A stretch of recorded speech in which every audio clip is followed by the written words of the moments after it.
Hello दोस्तों, शालू voice stories में आपका स्वागत है। आज की कहानी है बेटे बहू ने जब माँ को निकाला घर से तो माँ ने सिखाया सबक। राधा गर्भवती थी तो उसके पति की हार्ट अटैक से मृत्यु हो गई। पुत्र की अकाल मौत के गम में राधा के साथ ससुर को अधिक दिन तक जीवित नहीं रहने दिया। गर्भवती राधा अकेली थी। यदि कोई था तो गर्भ में पल रहा शिशु, जो उसके अंदर जीने की चाहत पैदा कर रहा था। शिशु के जन्म देकर राधा माँ बन गई, और एक ऐसी माँ जिसे शिशु की हर ज़रूरत अकेले ही पूरी करनी थी, क्योंकि राधा के पास कोई और नहीं था। तो राधा ने अकेले ही अपने शिशु की हर ज़रूरत पूरी की। उसके कमर कस पूरी करने के लिए उसने कमर कस लिया और एक लंबे कठिन सफ़र पर निकल गई। आर्थिक कठिनाइयों से सोचती राधा ने विवाह से पूर्व सीखी अपनी कला सिलाई बुनाई को अपनी जीविका चलाने का जरिया बना लिया। स्वयं के लिए कोई चाह नहीं रखने वाली राधा की जीवन में का मकसद केवल अपने पुत्र पुनीत को उज्जवल भविष्य देना था।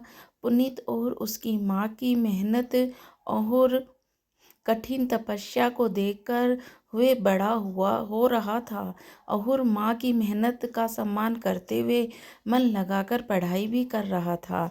एक दिन पुनीत ने अपनी माँ से कहा, माँ, जब मैं बड़ा होकर कमाने लगूंगा तब आप आराम से रहना, फिर मैं आपको इस तरह के काम बिल्कुल नहीं करने दूंगा।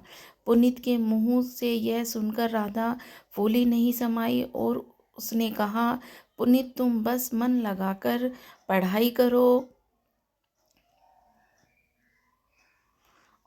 और पढ़ाई पूरी कर लो तो मेरी मेहनत सफल हो जाएगी। समय ने करवट ली, इंतजार की घड़ियां समाप्त हुई, और आखिरकार वह दिन भी आ ही गया जब पुनीत को पढ़ाई पूरी करने से नौकरी मिल गई। माँ तो आखिर माँ होती है। अब राधा के मन में दूसरी जवाबदारी ने दस्तक देना शुरू कर दिया। वह जवाबदारी थी पुनीत का विवाह की। राधा ने पुनीत से कहा, बेटा, तुम्हारे जीवन में यदि कोई है तो बता दो, मैं जल्दी से जल्दी अब तुम्हारा विवाह कर देना चाहती हूँ। मैं भी थक गई हूँ। बहू आ जाएगी तो मेरा हाथ बटाएगी। पुनीत ने भी अपनी प्रेमिका रश्मि के विषय में माँ को बता दिया। फिर क्या था, दोनों परिवारों की सहमति से विवाह संपन्न हो गया। राधा बेहद खुश थी, सोच रही थी, मेरे सभी जवाबदारी पूरी हुई, बस हम तीनों शांति और प्यार के साथ आगे बढ़ें। आगे का जीवन व्यतीत करेंगे। लेकिन वह नहीं जानती थी कि उसके जीवन में या पूनम कुछ ही दिनों के मेहमान है। उसके साथी तो अमावस्या की काली रात ही है। कुछ ही दिनों में बहू ने अपने तेवर दिखाने शुरू कर दिए। घर में कलह का वातावरण छा गया। छोटी छोटी बातों में झगड़े होने लगे। राधा भी स्वभाव से तेज थी। उसे किसी का दबाव पसंद नहीं था। फिर बहू जैसे कहती, पुनीत दो पाटों की चक्की में पिस रहा था। न पत्नी को कुछ बोल सकता था और न माँ को संघर्ष भूल सकता था। दोनों को समझाने की उसकी हर कोशिश नाकाम हो रही रही। धीरे धीरे पुनीत का झुकाव अपनी पत्नी की तरफ बढ़ता गया। माँ ने दूरियां बढ़ती गई। जीवन में अंतिम पड़ाव में अपने बेटे के द्वारा अपने तिरस्कार राधा सहन न कर पाई। अब वह यही सोचती रही कि अब राधा को भविष्य की चिंता सताने लगी। वह समझ गई कि इस घर में उसका गुजारा हो पाना मुश्किल है। मन में कई तरह की उधेड़-बुन में लगा रहता। क्या फिर से सिलाई का काम शुरू कर दूं? परेशान राधा ने अब अपनी सहेलियों से मिलकर उन्हें अपनी आप बीती राधा सुनाई। राधा ने कहा, इतनी कठिन समस्या और मेहनत करके पुनीत को पाला, किंतु अब सब कुछ भूल गया।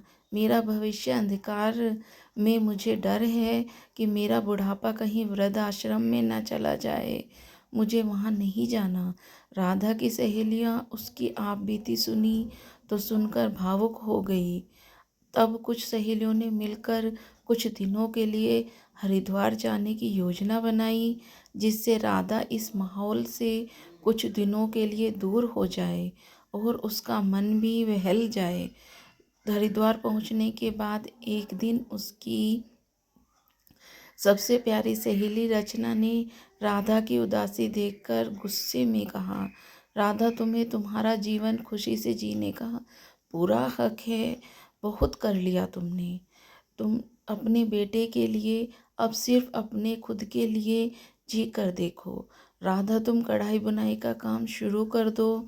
मैं एक छोटा सा व्यवसाय चलाती हूँ जिसमें हैंड वर्क का काम होता है और सिलाई कढ़ाई बुनाई के साथ साथ हाथों से बनाई हुई बहुत सी चीज़ें का व्यवसाय होता है, जिसमें कई गरीब महिलाएं शामिल होकर अपना गुजारा करती हैं।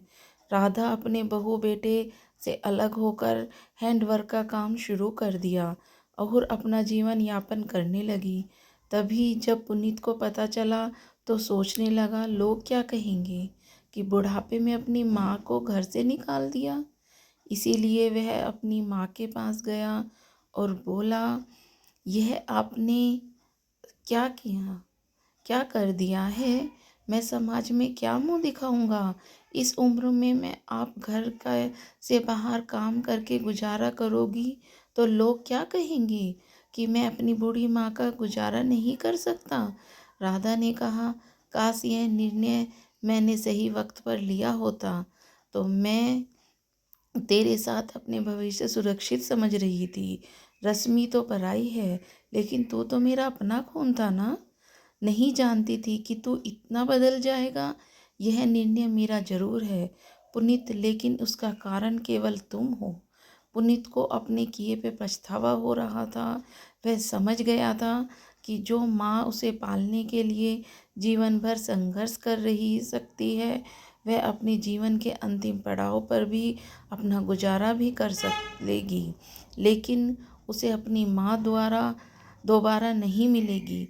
उन्हें पुनीत शर्मिंदा होकर वहाँ से चला गया। दूसरे दिन जब राधा कढ़ाई बुनाई का काम कर रही थी तो उसकी बहू रश्मि उसके पैरों में आकर गिर गई और बोली, मम्मी जी, मुझे माफ़ कर दो। मुझे पुनीत ने घर से निकाल दिया है और कहा है कि जब तक माँ से माफ़ी नहीं मांगूंगी, उन्हें घर में नहीं लाऊंगी, तब तक इस घर में कदम मत रखना। राधा ने रश्मि को माफ़ कर दिया और घर पहुंचकर अपने बेटे को गले लगा लिया। पुनीत बस यूं ही बोले जा रहा था, माँ मुझे माफ़ कर देना। पर दोस्तों, माँ का दिल तो बहुत बड़ा होता है। वह अपने बेटे को माफ़ कर दिया और फिर साथ में सब लोग खुशी से रहने लगे। क्या दोस्तों, आप भी पुनीत की माँ की जगह होती तो अपने बेटे बहू को माफ़ करती? कमेंट करके ज़रूर बताना। क्या माँ ने सही किया, ये भी आप ज़रूर बताना। चलिए मिलते हैं एक नई कहानी के साथ। नमस्ते दोस्तों।